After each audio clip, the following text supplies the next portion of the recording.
अस्सलाम वालेकुम जी।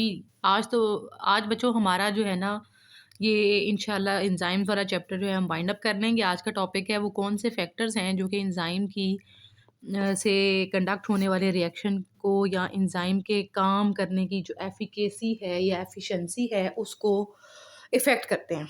आपको याद होगा हमने लास्ट लेक्चर में एंजाइम के कैरेक्टर्स पढ़े थे। तो जो एंजाइम के कैरेक्टर्स हैं उनमें से एक तीसरा या चौथा पॉइंट था गालिबन, जिसमें हमने ये पढ़ा था कि एंजाइम जो होता है वो इंतहाई स्पेसिफिक होता है अपनी नेचर में। ज़रा सी भी तब्दीली टेम्परेचर में आ जाए, उसकी पीएच में आ जाए, उसकी कंसंट्रेशन में आ जाए, तो वो उस रिएक्शन जो कि एंजाइम से कंडक्ट हो रहा होता है उसको इफ़ेक्ट करता है। तो वही फैक्टर्स आज बेसिकली हम डिस्कस करना चाह रहे हैं, एंजाइम की स्पेसिफिसिटी को डिस्कस करेंगे।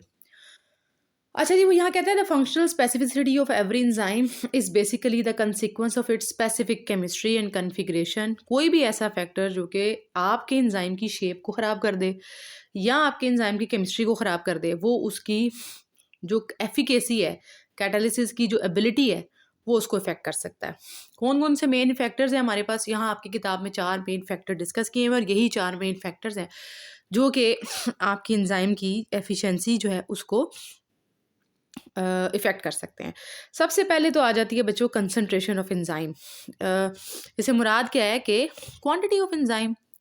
आप एक रिएक्शन को कंडक्ट करा रहे हैं, वहाँ पे 2 चीज़ें मौजूद हैं, एक उसका सबस्ट्रेट मौजूद है और दूसरा एंजाइम जिसके पास उसकी एक्टिव साइट है जहाँ पे जाके आपके सबस्ट्रेट ने बाइंड करना है और अल्हम्दुलिल्लाह उसके बाद प्रोडक्ट में कन्वर्ट हो जाना है।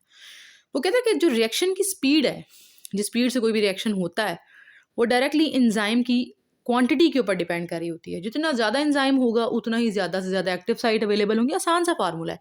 जितना नंबर ऑफ एंजाइम मॉलिक्यूल ज़्यादा है, इसका मतलब उतनी ही एक्टिव साइट्स खाली हैं और उतने ही सबस्ट्रेट बाइंड कर सकते हैं और उतने ही वो सबस्ट्रेट प्रोडक्ट में कन्वर्ट हो सकते हैं, अगर आप मेरी बात को समझ रहे हैं तो। कहता है कि जैसे ही आप एंजाइम की जो अमाउंट है रिएक्शन में जो आप इस्तेमाल कर रहे हैं, उसको 2 गुना बढ़ा देंगे, आपके रिएक्शन की स्पीड भी 2 गुना बढ़ जाएगी। यानी डायरेक्ट रिलेशनशिप है। एंजाइम की तादाद बढ़ाओगे, क्वांटिटी बढ़ाओगे, तो रिएक्शन की स्पीड भी बढ़ेगी। कहते हैं by increasing the enzyme molecule, logic बता रहा है, ये मैंने आपको पहले बता दिया कि असल में आप एंजाइम मॉलिक्यूल को इंक्रीज नहीं कर रहे, एक्टिव साइट्स को बढ़ा रहे हैं। जितनी एक्टिव साइट ज़्यादा होंगी, उतने ही सबस्ट्रेट की बाइंडिंग की पॉसिबिलिटी बढ़ जाएगी। जितने ज़्यादा सबस्ट्रेट को उस एक्टिव साइट के साथ जाके बाइंड करने का मौका मिलेगा, उतने ही ज़्यादा प्रोडक्ट्स बनना शुरू हो जाएंगे। ठीक है? फिर वो कहते हैं एक लेवल आ जाएगा, यानी आप बढ़ाते जा रहे हैं, बढ़ाते जा रहे हैं। 100 फ़र्ज़ करें आपका सबस्ट्रेट के मॉलिक्यूल 100 थे, आपने 10 एंजाइम से शुरू किया। और एक वक़्त में इसका मतलब 10 एक्टिव साइट अवेलेबल है और 10 सबस्ट्रेट प्रोडक्ट में कन्वर्ट हो रहे हैं। आपने 20 कर दिया उसको, उसकी क्वांटिटी को, आपके पास 20 एक्टिव साइट बन गई और एक टाइम में 20 कन्वर्ट हो रहे हैं। आप 30 कर दें, 40 कर दें, 50 कर दें, एक वक़्त आएगा आपका रिएक्शन की स्पीड डबल होना बंद हो जाएगी, कांस्टेंट पे चली जाएगी। बात को फ़ॉलो कर रहे हैं? आखिरी लाइन में जो लिखता है कि after a certain limiting concentration, एक लिमिट होती है ना हर चीज़ की कंसंट्रेशन की, आपका रिएक्शन उस पे डिपेंड नहीं करेगा। ज़ाहिर है जब 50 कर दोगे तो 2 टर्न्स में उसने पूरे के पूरे सबस्ट्रेट को प्रोडक्ट में कन्वर्ट करा देना है। ठीक है? तो एक लिमिट तक ये फ़ॉर्मूला एप्लीकेबल है कि इधर से एंजाइम की क्वांटिटी बढ़ाते जाओ, उधर से आपकी रिएक्शन की स्पीड बढ़ती जाएगी। ठीक हो गया जी। दूसरा पॉइंट है जी सबस्ट्रेट की कंसंट्रेशन। पहले तो हम एंजाइम बढ़ा रहे थे, अब सबस्ट्रेट बढ़ा रहे हैं जिसको आपका एंजाइम प्रोडक्ट में कन्वर्ट करता है। अच्छा, वो पॉइंट पॉइंट क्या लिखता है? कहता है कि लो कंसंट्रेशन ऑफ सबस्ट्रेट, जब उसकी कंसंट्रेशन कम होगी, रिएक्शन की जो स्पीड है that is directly proportional to the substrate available. मतलब आपके पास सिर्फ 50 मॉलिक्यूल हैं सबस्ट्रेट के, तो ठीक है जी, वो डिपेंड कर रहा है, डायरेक्टली प्रोपोर्शनल है। सबस्ट्रेट बढ़ाओगे तो स्पीड बढ़ेगी।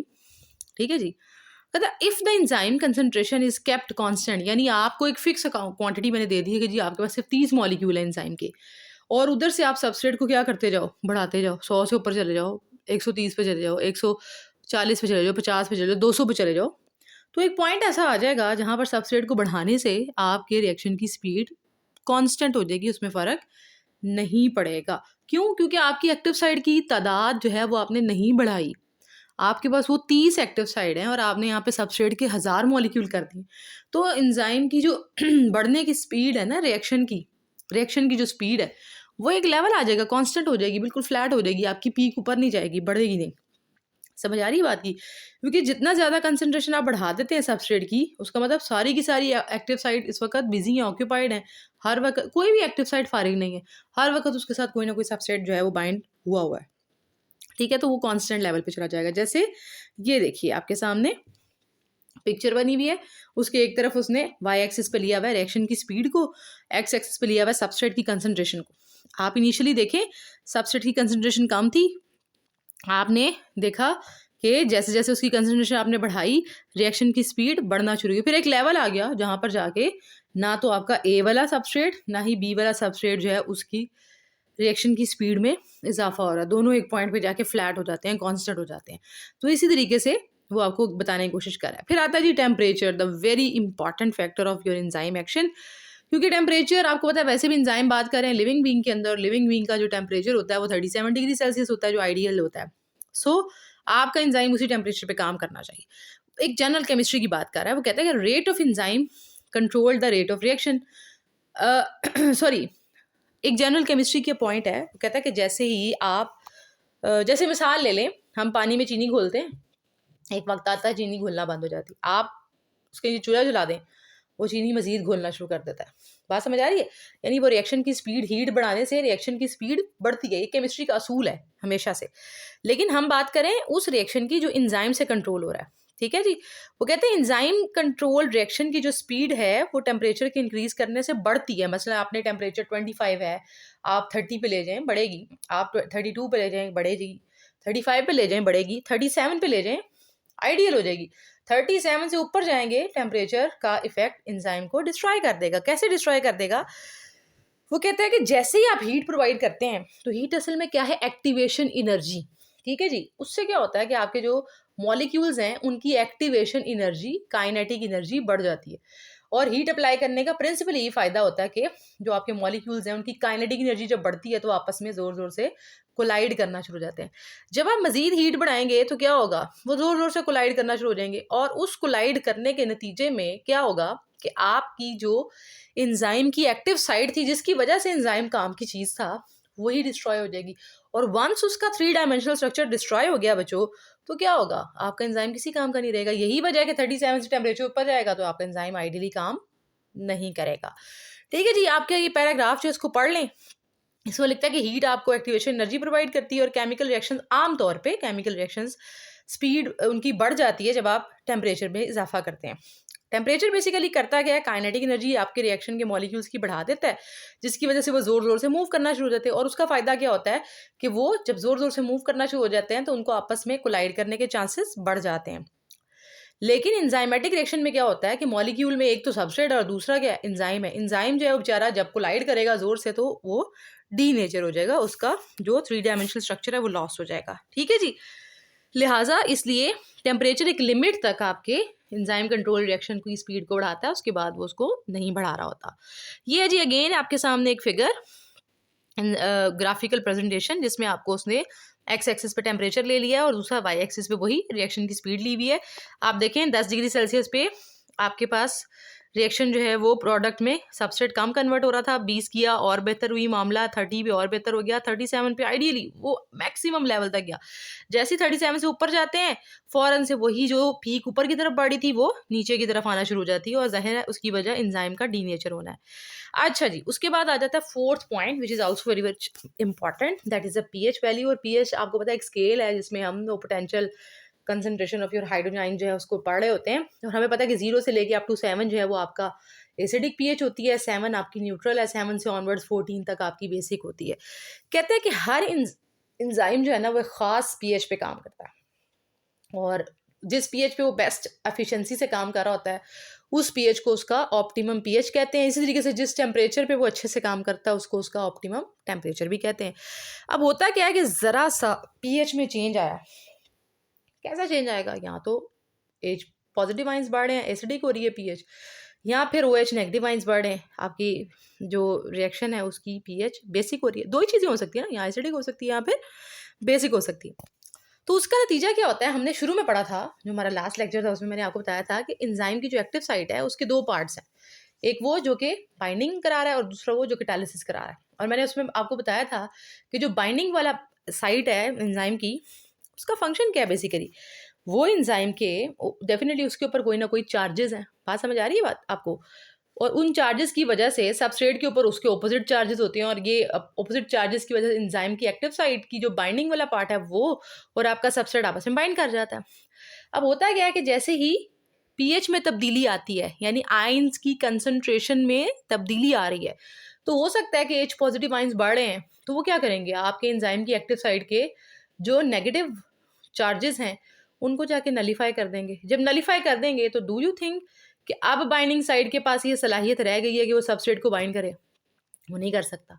इसका मतलब पीएच में तब्दीली आने से सबस्ट्रेट कन्वर्ट, बाइंडिंग ही नहीं होनी, तो बाइंडिंग नहीं होगी तो फिर प्रोडक्ट भी नहीं बनेगा। इसी तरीके से फर्ज करें कि आपके एक्टिव साइड के ऊपर नेगेटिव चार्ज था, ठीक है, और उसने उस सबस्ट्रेट के साथ बाइंड करना था उसके ज़रिए, आपके रिएक्शन की पीएच जो है वो क्या हो गई है, उसमें एच पॉजिटिव आयंस बढ़ गए हैं, तो वो उसको जाके नलीफाई कर देगा और आपकी जो बाइंडिंग साइड का चार्ज है वो ख़त्म हो जाएगा। इसी तरीके से ये भी मुमकिन है उसके ऊपर पॉजिटिव चार्ज हो, आपके रिएक्शन के अंदर वो एच नेगेटिव आयंस बढ़ने हो, तो उसकी वजह से क्या होगा कि वो जाके उसको नलीफाई कर देंगे। तो अल्टीमेटली दोनों केसेस में हो क्या रहा है कि आपकी बाइंडिंग साइड के चार्ज खत्म हो रहे हैं, और जब उसके चार्जेस ही खत्म हो रहे हैं तो किस बुनियाद पर वो सबस्ट्रेट के साथ बाइंड करेगी और कैटालिसिस होगी। जब बाइंडिंग ही नहीं होगी तो फिर कैटालिसिस नहीं हो सकती, ठीक है।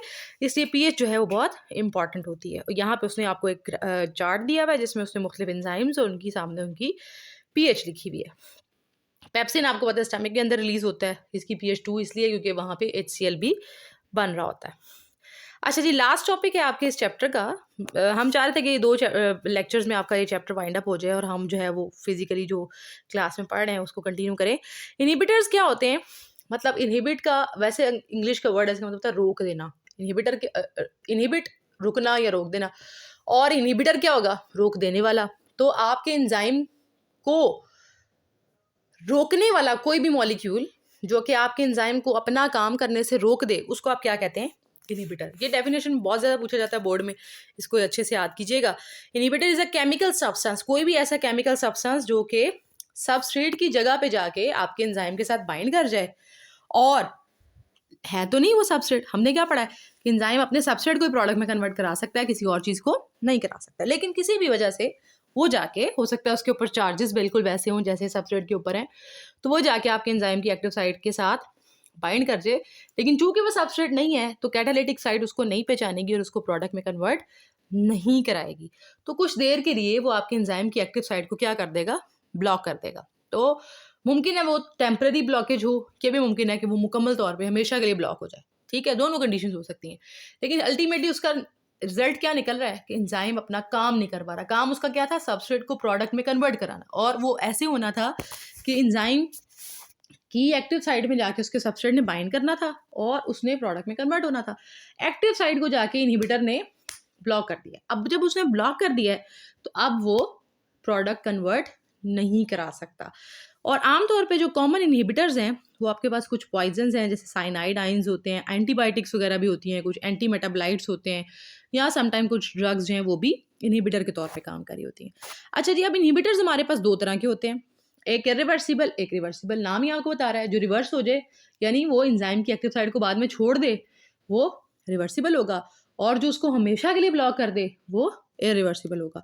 तो इरिवर्सिबल इनहिबिटर में वो कहता है कि ये असल में रिएक्शन की स्पीड को चेक करते हैं, कैसे? बाय ऑक्यूपाइड ना एक्टिव साइट, और या तो उसको ऑक्यूपाई कर लेंगे या फिर हमेशा के लिए एंजाइम का जो 3 डायमेंशनल स्ट्रक्चर है जिसकी वजह से वो अपना काम कर रहा है, वो ग्लोबुलर शेप में है, वो सॉल्युबल फॉर्म में है, वो उसका 3 डायमेंशनल ग्लोबुलर स्ट्रक्चर जो है उसको डिस्ट्रॉय कर देते हैं। उससे क्या होता है कि अल्टीमेटली एंजाइम अपना काम हमेशा के लिए नहीं कर पाता, इरिवर्सिबल, उसमें ऐसी तब्दीली लाते हैं कि वो इरिवर्सिबल चेंज होता है, ठीक है। और आमतौर पे इनका जो बॉन्ड बनता है इनहिबिटर्स का एंजाइम के साथ, वो बड़ा कोवलेंट बॉन्ड, स्ट्रॉन्ग बॉन्ड होता है एक तरह का। तो लिहाजा वो क्या करते हैं कि आपके एंजाइम की एक्टिव साइट को फिजिकली आमतौर पे हमेशा के लिए ब्लॉक कर देते हैं, यानी अब वो एंजाइम किसी भी लायक नहीं रहा कि वो और कोई केमिकल रिएक्शन दोबारा से कंडक्ट करा सके। दूसरा आपके पास आ जाता है बच्चों रिवर्सिबल इनहिबिटर्स। रिवर्सिबल नाम ही आपको बता रहा है कि जी कुछ टाइम के लिए मतलब वो बाइंड करता है उसके बाद अलग हो जाता है, यानी रिवर्स हो सकता है। तो डेफिनेटली फ़र्क क्या है? रिवर्सिबल स्ट्रॉन्ग बॉन्ड बना रहा है और रिवर्सिबल वीक लिंकेज बना रहा है, ठीक है। यानी कुछ टाइम के लिए आपको आपके एंजाइम को रोकना है कि अभी अपना काम ना करो। यानी फ़र्ज़ करें आपकी बॉडी के अंदर एटीपी अच्छे खासे मौजूद हैं, तो ग्लूकोज को तोड़वाने की ज़रूरत नहीं है, तो लिहाजा वो एंजाइम जो आपके ग्लूकोज को तोड़ते हैं उनको रोक दिया जाए, उसके अंदर रिवर्सिबल इनहिबिटर लगा दिया जाए कि हाँ अभी रुक जाओ, अभी एटीपी बनाने की ज़रूरत नहीं है, हमें ग्लूकोज को नहीं तोड़वाना, तो वो उसको थोड़ी देर के लिए रोक देगा। और जब आपकी बॉडी को ज़रूरत पड़ेगी एटीपी की वो इनहिबिटर अलहदा हो जाएगा और आपका एंजाइम दोबारा से अपना काम करना शुरू हो जाएगा। तो आमतौर पे आपकी बॉडी के अंदर जो एंजाइम्स इनहिबिटर्स होते हैं, जो अल्लाह ताला के से नेचुरली बने हुए होते हैं, वो रिवर्सिबल टाइप के होते हैं और वो कुछ देर के लिए आपके एंजाइम को काम करने से रोकते हैं जब उसको ज़रूरत ना हो। और जैसे ही उसके बॉडी के अंदर आपके उस एंजाइम की ज़रूरत पड़ती है, वो इनहिबिटर डिटैच हो जाते हैं, अलहदा हो जाते हैं और दोबारा से आपका एंजाइम अपना काम करना शुरू हो जाता है। अच्छा जी, अब वो कहते हैं कि इनका जो इफेक्ट होता है इन इनहिबिटर्स का, ज़ाहिर है बॉन्ड ही बड़ा कमज़ोर सा बनता है, उसको न्यूट्रलाइज़ किया जा सकता है। कैसे न्यूट्रलाइज़ किया जा सकता है? सिर्फ आप अपने सब्सट्रेट की कंसंट्रेशन बढ़ा दें।